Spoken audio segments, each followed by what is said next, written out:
بسم اللہ الرحمن الرحیم۔ السلام علیکم ورحمۃ اللہ وبرکاتہ۔ پیغام زندگی پر عارف الوی خوش آمدید کہتا ہے۔ تذکر القرآن کے عنوان کے تحت گزشتہ نشست میں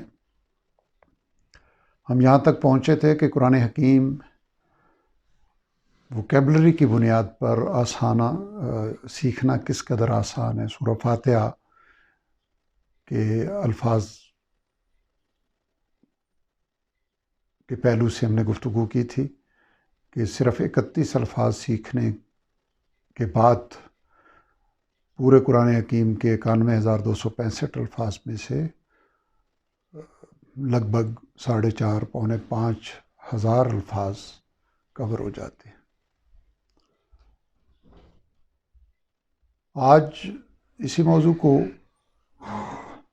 آگے بڑھاتے ہوئے اس پہلو سے بات ہوگی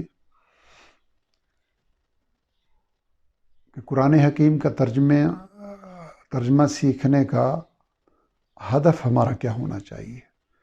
گو کہ پچھلی گفتگوؤں میں یہ بات کافی حد تک واضح ہو چکی ہے کہ بندہ مومن کو اپنی زندگی، اپنے قلب و ذہن، اپنے گھر کے ماحول کو قرآن کی تجلیات سے آراستہ اور مزین کرنے کے لیے قرآن حکیم کی تلاوت روزانہ کی بنیاد پر کرنے کا اہتمام کرنا چاہیے، اور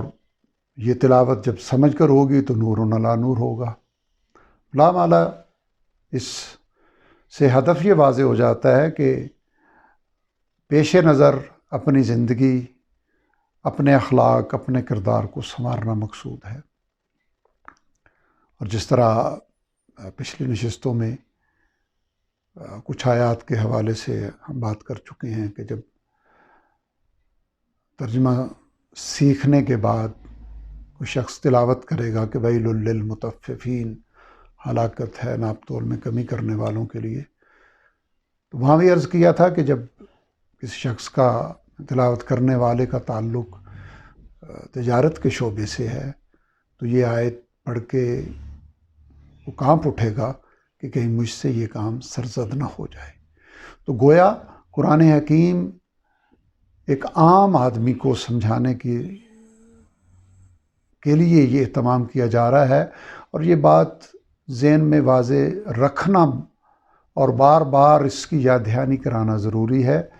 کہ اس میں مخاطب ہماری اپنی ذات ہوگی۔ پڑھنے والا ان آیات کا انطباق اپنے اوپر کرے گا۔ ایسا نہ ہو کہ ان آیات کی روشنی میں ہمیں کچھ لوگوں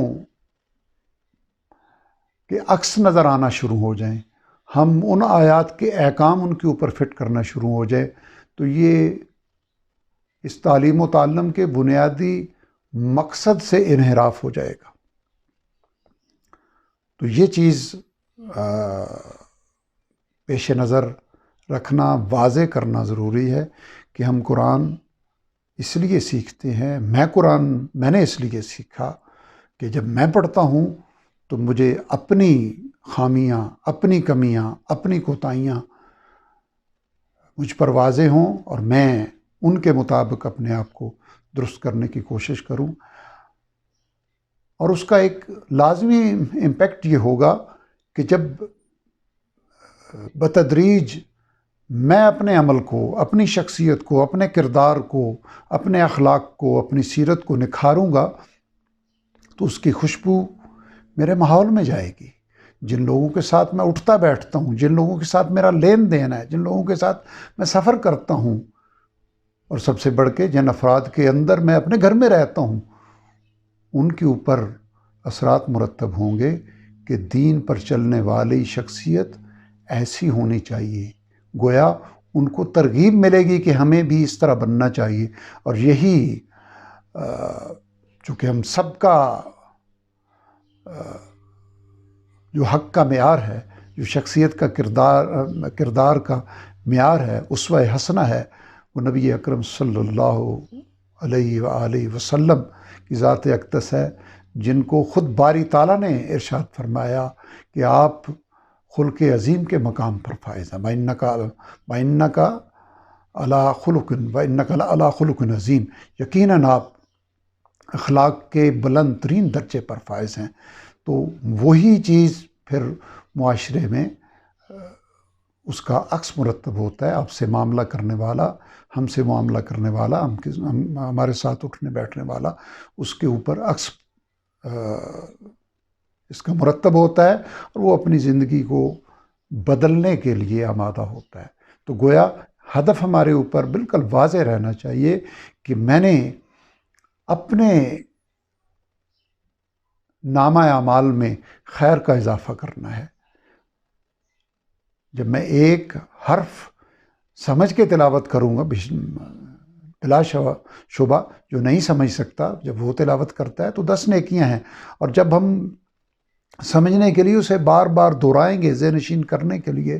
تو اللہ کی رحمت اور کرم سے اپنا نامہ اعمال میں نیکیوں کا اضافہ کریں گے، اور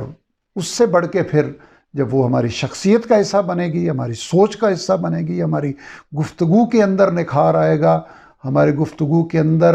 اخلاق محمدی علیہ صاحب الصلاۃ والتسلیم کا رنگ آئے گا، تو لا محالہ پھر